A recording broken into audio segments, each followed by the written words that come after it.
worship leader, best-selling author, global revivalist, Emma Boa has endured a myriad of challenges that all have led to revelation, divine direction, and an impetus of much creation.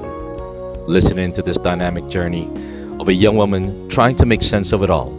Meet Emma. She is chosen.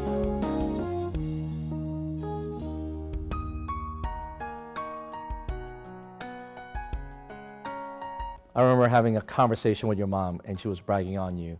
And she was saying, during your early years, when you were in high school, you were a senior, you were walking from school to Murphy's College bookstore, and then from there, you would walk from work to home. And you would do this on repeat, Monday to Friday, without, giving her an attitude. And on top of that, you would actually give all of your earnings to her. And I'm thinking to myself, wow, number one, that's unusual for a teenager to have that kind of attitude. And my question is, where does that resilience come from? And this attitude that I'm sure that, no one's perfect. I'm sure that there were some things running in your head, but you never showed that externally and never gave her a hard time about it. Yes. What a great question. Well, I knew she would beat my behind. No, I'm just kidding. No, so I, truthfully, when I was walking, there was something really powerful that was happening. Okay. We didn't have much money, and so it wasn't an option, right, to have mom come and pick me up to bring me from place to place. Yes. And so the walking was the only way that I would get from point A to point B. Okay. And so during the walk, it gave me time to process what was going on, right? It gave me time. So there were plenty of complaints. Trust me. They just stayed up here because they were processed during the 2 to 3 mile walk, right? And so, so because of that, having the ability to have these walks, talking to the Lord, right? Having Him minister to my soul. There were some nights where I was just so tired. I'm like, I don't know if I'm going to make it. Wow. And seeing how He gave enough strength to get from A to B really was pruning. And now that I look at that part of my life, I'm just amazed at how God used those times to really start helping me to understand just how powerful and sovereign He is, right? So I'll share a quick example with you. During one of my walks from Murphy's Books back home, it was about 3 miles away, and this was at the end of the day. 9 p.m. was when they closed, and so things were very secretive at that time. And I will say that's one regret that I have. Our family was secretive about just how hard things were. We didn't tell anyone about anything. Yes. And so it felt very lonely, right? And so I'm walking away. I could have gotten a ride, but because we were secretive, no one knew. So I kind of, walked back home 3 miles. It was dark.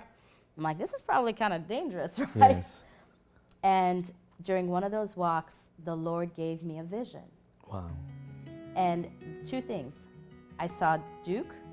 I didn't know what Duke was at the time. Okay. I mean, I'm an immigrant myself and a naturalized U.S. citizen now, but I didn't have the luxury of having parents who had gone to these universities or anything like that in the U.S. Yes. And so, but I saw Duke. I saw the campus. Never had been before, didn't really know what it was. And you saw that in the vision? In the vision. Okay. And I saw multinational. Okay. And that was it. Wow. Yeah. So I'm walking, I get home, then I researched what Duke was, and I'm like, this is an expensive school. Right. First of all. Yes. And there is no way I'm going to get in that school. And what about the mascot? And the mascot. The Blue Devils, right? The Blue Devils. Did that stop you? Well, they got good basketball. What can I say? But no, so it was really a time where when I started researching, I just realized how unattainable it was. Okay. But God. But God. Come on. But God. Right? And I had applied. I had started the process to go through MEPS and take the ASVAB and everything like that because I was going to try the Air Force. Why? Because they paid for it. They would fund for it, yes. Right. Yeah. And I remember the owners of Murphy's College Book at the time saying, why are you going into the military? And I said, because I can't afford to do anything else. Okay. And they said, that's not going to sustain you to boot camp. Okay. You won't make it through boot camp. And is the owner Christian, or that No, person was really? not, no. Okay, it's amazing. Yeah. And but they saw that, you know, they said, well, you have good grades, you have all these going for yourself, and your reason is not good enough. It's a good thing to serve in the military. So it's an honorable thing to serve in the military. Right. But not for that reason. Yes. Not because you can't afford anything else. You don't use that as a crutch just for you to, you know, enter Duke University. Yeah. Absolutely not. Yeah. And so they encouraged me to go for scholarships. They encouraged me to do that. But here was another hurdle. I was still a green card holder. Okay. So that limited the amount of scholarships you wouldn't be eligible at that time. For. Right. So I am probably one of the few people who, when they got their acceptance letter to Duke University, cried. Because I thought that months later I would be turning in my, you know, my letter that said I can't accept it because I can't afford it. Yeah. And, but God made the way. Wow. And I ended up getting, you know, funding for college. And it was just a beautiful avenue to seeing the hand of God. 95% of my college was paid for. Yes. And I was able to go. I would normally say that if God gives you the vision, He will also give you the provision. Absolutely. And that's exactly what happened. Absolutely. But I wanted to ask about the multinational. Yes. What was that all about? Oh my goodness. Yes. Thank you for asking that. Yes. Fast forward. Okay. I was working for a private jet company. In 2008, what happened? Fuel prices went up. This was in New York, right? No, this was here. This was here? Yeah, okay. So my first job out of college was on Wall Street. Okay. And then the Lord called me back to Virginia to help my family out. Gotcha. So I left a thriving career, and the people that I talked to who were in my circle, every single person was like, it makes no sense that you are literally leaving. One of them told me, you're on the path to being a vice president. Why would you ever leave that? Wow. Yeah. So all this was going on, and I said, God is calling me back. Okay. So that's a separate thing. But to answer your question, the multinational. So fast forward, when I was working at the private jet place, fuel prices went up, etc. Got laid off. And the next job I go into is a paralegal job. Okay. So that paralegal job, did that for a couple of years and got an opportunity with another paralegal job. But before I took that opportunity, I said, God, the next job I get, I want to travel. I want to be challenged. I want to use my languages. And I applied for a job that didn't have all of that. They just to be challenged. Okay. And in the interview, I ended up telling the woman that I spoke French. And she said, we just got a case that is in France. And we were just trying to figure out which paralegal we can put on this case. Yes. Long story short, I ended up being on a case that had me travel from France to London to Switzerland. And I had 3 different projects in those during that time. So that was my first foray into the multinational for work. Wow. In addition to that, my spiritual mentor said to me years ago, she said, I see you traveling internationally to do ministry. And she said, understand that God has a calling on your life. And I haven't seen that materialized yet. But I believe that the multinational seed he planted during that vision on my 3-mile walk, which made no sense, is something that he is going to water and fuel according to his will. Can you just imagine that God was giving you a sneak preview, a coming attraction of many things to come? And even though that you may not see the reality of you traveling internationally, get ready. Because I always say, be careful as to what you ask God for, because specifically, as you ask Him according to His will, not only will He hear it, but He will also perform it in and over your life as well. Amen. Wow. And I see, you know, a starting point of that. I see God igniting that already with, you know, with what God is doing, you know, in your life currently. But so you went from Wall Street and then to the private jet company, and then started working internationally. And then after you worked internationally, what happened next? So I was working 90-hour weeks. Okay. I was on the road 90% of the time internationally. And it came to a halt. It came to a really powerful halt where it was starting to impede upon what God was calling me to do. And I had to make a hard choice. And it was interesting. A friend of mine, Heather, she and I had a conversation. And I was in Switzerland, I'll never forget. And she said, get ready because God is about to shake things up. Wow. And 2 months later, I got that confirmation from the Holy Spirit where he says, you need to get off these cases now. Wow. Now, an attorney had asked to get off the cases a couple years before and was told no. I went in and it was the exact right time. I was able to not only get off, not burn any bridges. Yes. They threw me a huge party at the W in London. I mean, it was just absolutely out of this world how God allowed the transition. Right. And so I came back. I asked if I could do a 9-to-5 job, you know, here in the States. Long story short, they were not able to accommodate that. And that brought me to the technical field where I got a job, you know, that was a 9-to-5 with no travel. Right. It's like, thank you, Jesus. Remotely. And I did that for about 7 years. And then, you know, recently had an opportunity to do technology, but for educational technology with immersive learning. And so it's been a beautiful journey. And for the people who don't know what it was that you majored in Duke, what was it? Nothing related to any of that. Exactly. And that's the point that I'm trying to drive. Yes. So I majored in international studies. Okay. With a minor in Spanish. With a minor in Spanish. Okay. And my first interview, I see you traveling a lot in Latin America. Yes, yeah, I did. Right? Yes. Yeah, I did travel Latin America. And I told my first interview with a company on Wall Street, right?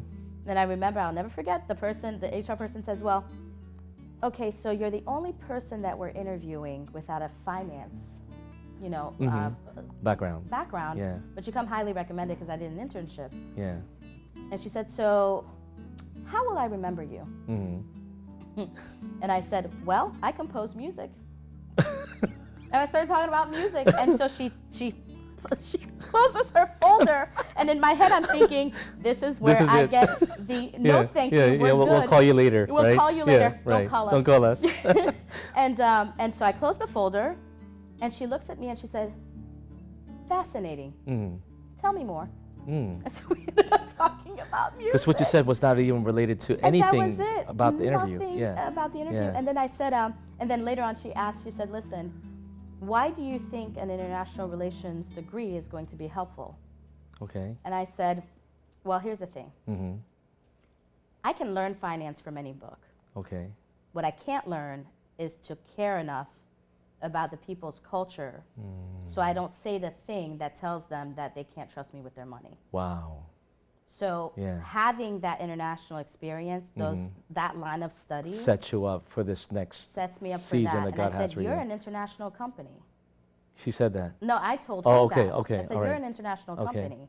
So you need someone with that expertise to come in. Wow, you sold her. And that was it. That's why she closed the book. She closed Done the book. deal. The music closed the book. The music closed the book. And it's amazing how God just, just navigated this journey for you. He really not knowing what would be next, not knowing what the next job or opportunity that he would have for you that's not even related to what it was that you majored in. Absolutely. And it seems like all of these are just a culmination of for those of you who may not know, Emma has a book, and that's what we see on the background, called Creativity in Us. And totally surprised all of us because, well, number one, we knew that you're already talented in the area of music and spoken word and, in other areas, not knowing that there would be a book that God has placed on the inside of you that would then later manifest today, this year, 2023. And so now that we are transitioning from the foundation to the journey, would you say that all of those experiences, all of the mishaps, even all of the mistakes, and even all of the messes, God was able to use all of that to lead you now into this? Wow. Yeah. 100% accurate. 100%. Yes. I remember having a conversation with my best friend, and I said, Derek, I feel like I know nothing. Right? I've been in these jobs that don't make sense. Yes. With what I studied, and then I have to, I had to help my family out, so then it stopped in the middle. And, yes. I feel like, and I hate change. As much as you're hearing a lot of change in my life, yes. I don't like it. Yes, yes, yes, yes. So I'm sitting there, and I'm looking at the totality of my life, and I said to him, who would want to hire someone like me? I look like I don't stick to anything. Yes. And at the time, he said something that was really profound, and he said, you are taking a track that will make you a wonderful general manager one day. Mm. And I said, what do you mean? And he said, you've dabbled in all of these fields. Yes. Right, in nonprofit and aviation and all of that. He said, I don't know what it is, but it's going to make sense because you would have had that 360 experience that gives you a different kind of angle. Yes. And won't you have it, Pastor Fred? This book precisely comes out of having those experiences. Those were chapters in the making. Absolutely. Yes. Yeah. Right? I know for a fact that any profession can have creativity in it because I did that in Wall Street. Yes. I did that, right? Yes. But it wasn't I. Yes. God was allowing me to see how, listen, you can be creative even in the way you organize yourself for that next project, for that next meeting. Right. Right? How do you keep your calendar? How do you systematize things so that people can know they can rely on you when you say you're going to do something? Yes. Right? How do you interact with people? Yes. How do you interact with people and still stay on time? Right. Right? Yeah. All of these things were happening in those different facets so that creativity is not limited in the box that the world puts it in, which is the performing arts, fine arts, whatever. Right. But it's as God intended it for it to be, which is every facet of our lives. It's like you went through to like a jambalaya of so many things that when you look at all of the ingredients, it doesn't really make sense. But when you put it together, not only does it look good, it also tastes good. And it seems like the experiences that God has allowed you to be in at the time, maybe it may not even make sense. Going back to you walking from high school to work and work to school, and God showing you visions. At the time, it didn't make any sense, but looking back now, it all makes sense. We see Romans 8:28 come to life, that he really works all things unto good to those whom he loves and to those whom God has called for a specific purpose, and that is the purpose that God has for you. Amen. And I believe that this book is just really the impetus of so many things that God will continue to do, perform, and also manifest in your life as well. I mean, when you look at the book, right? Yes, I love the titles of the titles of the chapters. There's the shopping cart, where we heard today. There was Just Do It, but there was also one of my favorites, the chicken soup. Who would have known that you can get creative at a major transition in our lives? Because there were two significant transitions within the family, within the Boa family, that no one would have expected. But then, if it's okay for you to speak on it, because I believe that you will be able to encourage some of the people out there and minister to them as well, that even in there you were able to see and also expose the creativity that God in a sad time at the time. But we know that as Christians, it may be sad at the time, but it's really a celebratory time, because we know where your siblings, your brother and sister, where they are right now. We know where they are right now. So without spoiling it too much, if you can please talk about that. Sorry. It's okay. So my sister, we'll start there. My sister had epilepsy. And so I didn't know what that was. Yes. Again, we didn't have much, and so we didn't have healthcare at the time. My first time with healthcare was college, because it was mandatory. Yes. And so because of that, she had epilepsy. So I come back, for my first break. Yes. And we were sharing a bed, right? And so she's having one of her seizures, and the bed in the middle of the night just starts violently shaking. Yes. I was like, what is this? And her arms are thrashing, and that was the first time you ever experienced this? First time I ever saw it, yeah. Wow. And I said, I'm shaking her. I'm like, wake up! I'm pitching her. I mean, she's going. And so that happened, and that's when I knew there was an issue. And she was so jovial. I mean, Betty was, oh my gosh, she was the life of the party. A trip life of the party, right? She was funny, she was jovial, she was vibrant. Yes, loved music. Loved the beach. Free spirit. Yes. And so I'm seeing this young girl, which was 5 years, younger than I was, growing up with such joy and such freedom, and yet she's going through these, and I'm sure it was painful at times and everything. And then she had written a letter to my dad, who had been, out of the country for a while, and she said, if you don't come back, I don't talk to you anymore. So he came back, and we went on our first trip as a family to Kill Devil Hills, of all places in North Carolina. And July 3rd, 2003, we went out. We had pizza, wings, brownies, her favorite things. And I remember distinctly, we were walking back to the hotel, and she was walking a little bit ahead. And I looked at her and I said, why is she so distant? And what I'll share with you is that 2 months before that, I told my mom, there's something about this trip, I don't know what it is, we shouldn't go. You said you shouldn't go. I absolutely said we shouldn't go. And I repeated it a few times. I said, I don't know what it is about this trip, we shouldn't go. No, it's fine. So we went. The next day we wake up and we were all in the same room, which was a blessing. No one could say anyone did anything, right? It was right, yeah. We were all there. You were there, yeah. We wake up and she was gone. She was gone. And so my mom realized that. As soon as I realized that, I started screaming. And when you were the first one to find out? No, my mom was. Your mom, okay. And then I was second. And when I started screaming, my dad looked at me and he said, stop crying right now. Take the 2 kids and go downstairs. Okay. And so I did. Wow. And that was monumental for me because I was in college. I was 20. And now my sister, my only confidant really, was gone. Yes. And so that was grief on a level that I had never experienced before. Yes. And then my best friend Derek, really, this was the season in which he became my best friend. Yes. Because he was heading the gospel choir that I was singing in, and I was the business manager. So during the summer is usually when you take a lot of the engagements for the group, for the fall. Right. And he calls me and he's like, hey, no one's watching the email. What are you doing? Basically, do your job, right? I'm like, my sister died. And I had to go to Peru 8 days after my sister died because I had gotten a scholarship to do some research there. Oh. And so I got on that plane because mom and dad would not let me drop that trip. And it was just exactly what I needed because I was researching the fate of the porters in Machu Picchu. In Peru. And I was looking at their poverty, it was like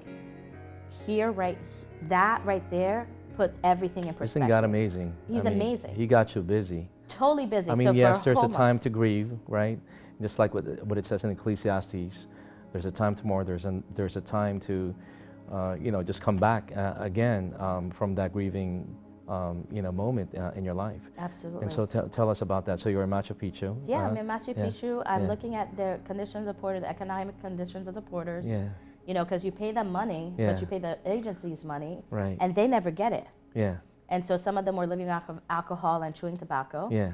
And so I'm researching all these things, and I'm seeing the weight of just the weight of the conditions people are in. Yes. And it put my grief in and a proper context. And it seems like God puts you put you in a place where He gives you a bigger perspective. Yes. That sometimes we can be so absorbed with our loss. That's right. Right? And just use that as an excuse to just check out. That's right. For a while and for a season. But God is saying, listen, I'm not done with you. I'm showing you something even greater, and there's also purpose in there as well. Amen. And so what did you see there when you saw all of that? How did you feel, and how was all of that processing from within you? I just felt like there is so much more to be here for, right? And I felt like the research I was doing was important. I felt like if I don't feel really honestly like living right now because my sister is gone. Sure. But there's more to live for. Yes. Right? Just to be very candid. Yeah. And so for me, it was a repositioning of why I needed to push forward, even if it's just looking forward to the next day. Right.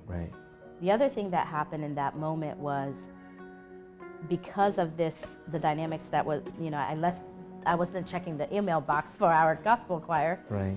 I get back to school and knock, knock, knock, guess who's at the door? Derek, who was the president of the gospel choir. Yeah. And I promise you, Pastor Fred, I was like, if that man came to my door to ask me about that email, choice word here, right? And so I opened it, I was like, yes. And he said, hey, can I talk to you for a second? I was like, sure.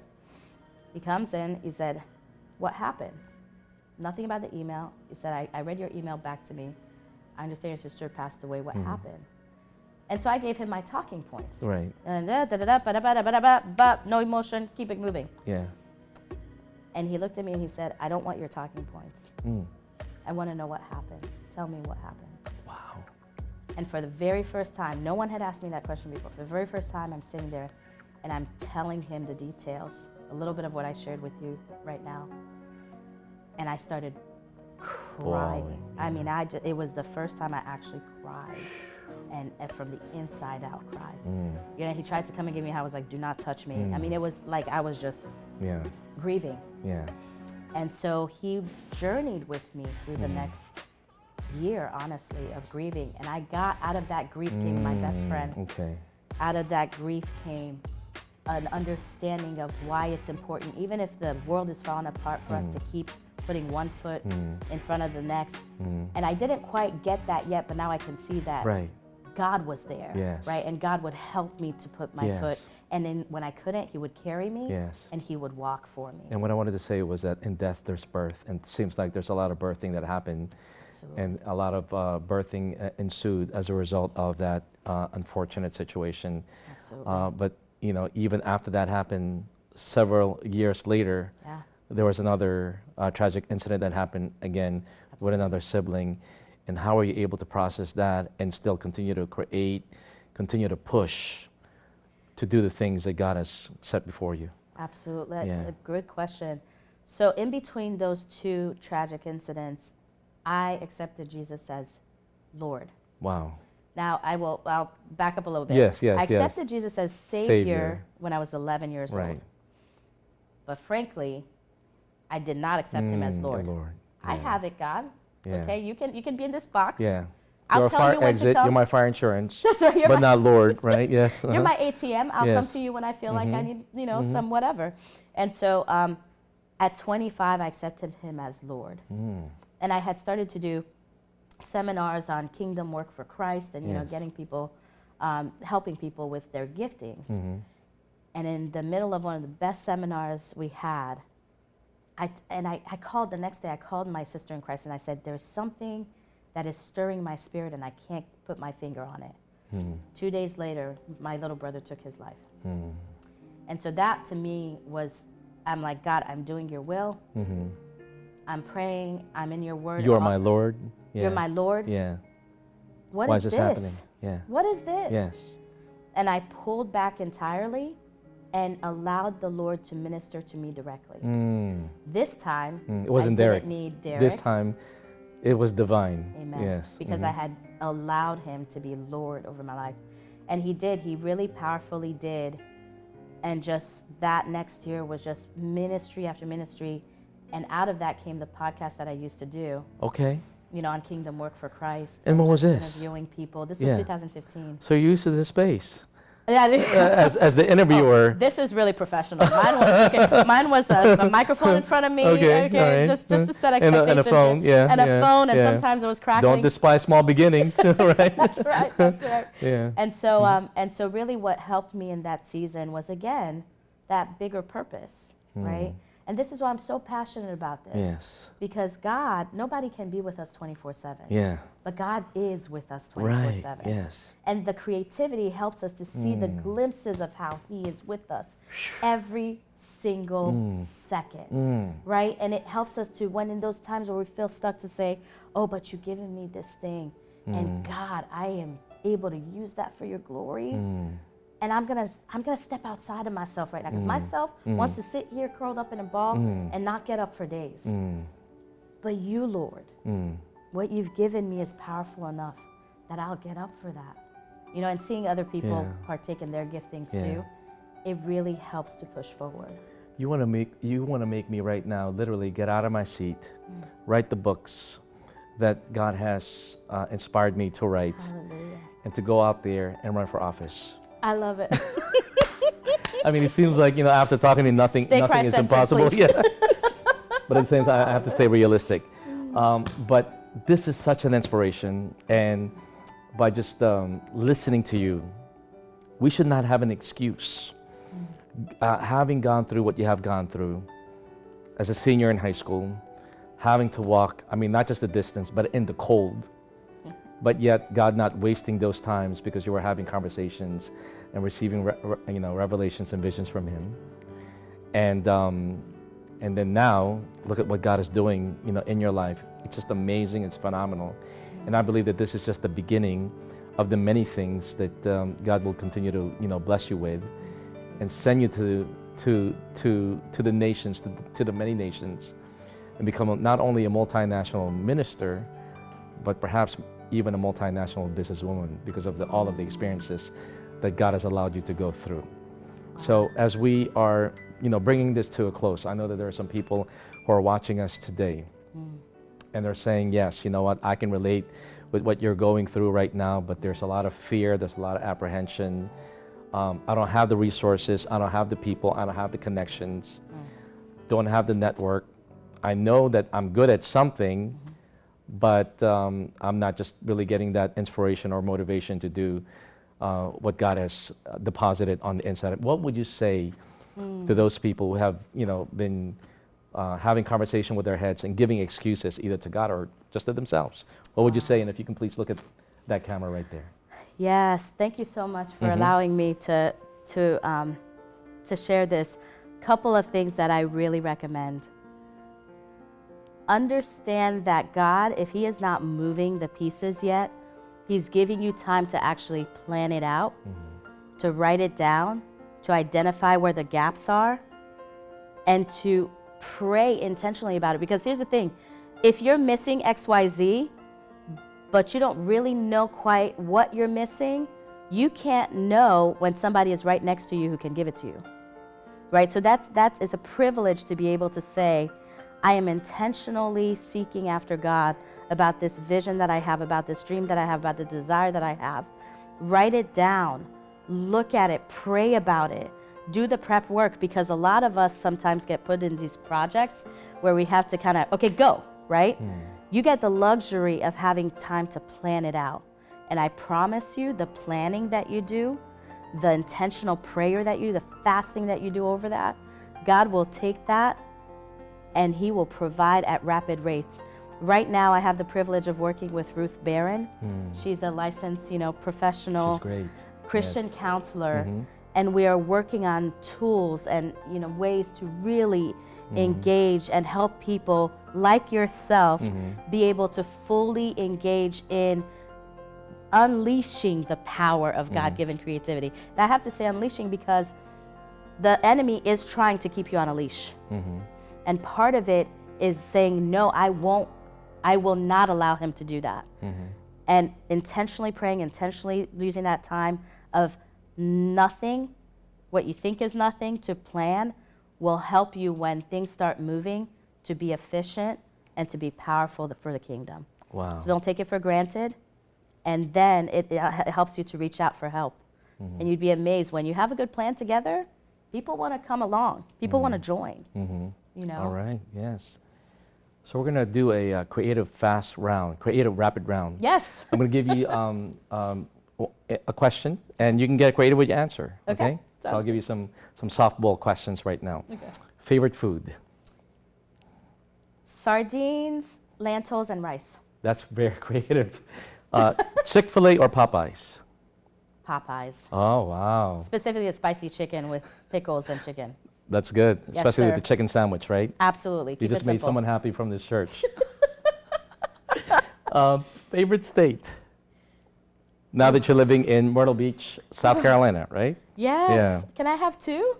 One first, and then the second one. Don't make me choose. Fine, South Carolina. Yeah. No, Virginia. No, South Carolina. You like that non-answer? Yeah. Oh yeah, You're welcome. That. You could be a politician. and Christ-centered. Keep it Christ-centered. And what is your favorite color? Royal blue. Okay. Oh wow, you're rocking it right now. You're repping the blue. And then last but not least, what are you looking for in a man? And look into that camera right there, because he could be watching. Hey, handsome.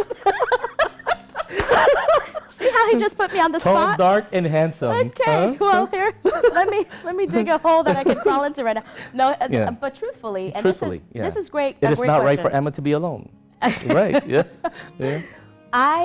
Three very simple things. Must love God with all, his all, even more than me. Must pursue me, and then must love laughter. Come on. Those are the only three non-negotiables. Everything else it is what it is. You know, Say God it again, is, the three qualifications? love God with your all first, Okay. even more than me. Check. Love, pursue me, right? Yeah. And then love laughter. Wow. Those are very important. And what is your Instagram? Just in case people want to DM you. What's your Instagram? What is it? Oh my gosh, that's so funny. Because I just sense that, those three guys love God, they must pursue you, and they got to make you laugh, right? Yes, indeed. I feel like that person is watching they're right watching, now. so you know who you are, right? What's your Instagram? What's your handle? Creativity in us. There you go. Check it out. Chosen. It's season 3, episode 1. Don't forget to like, subscribe, and hit the bell so that you will be informed for the next Chosen podcast. It's a wrap.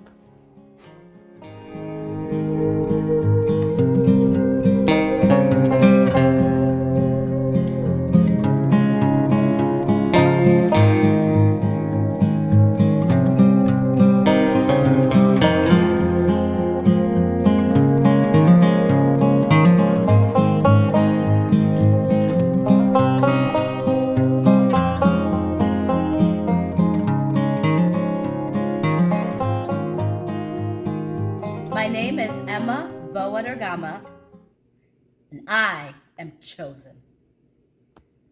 Are you chosen too? Do you think I should run for office? I think you should pray about this first.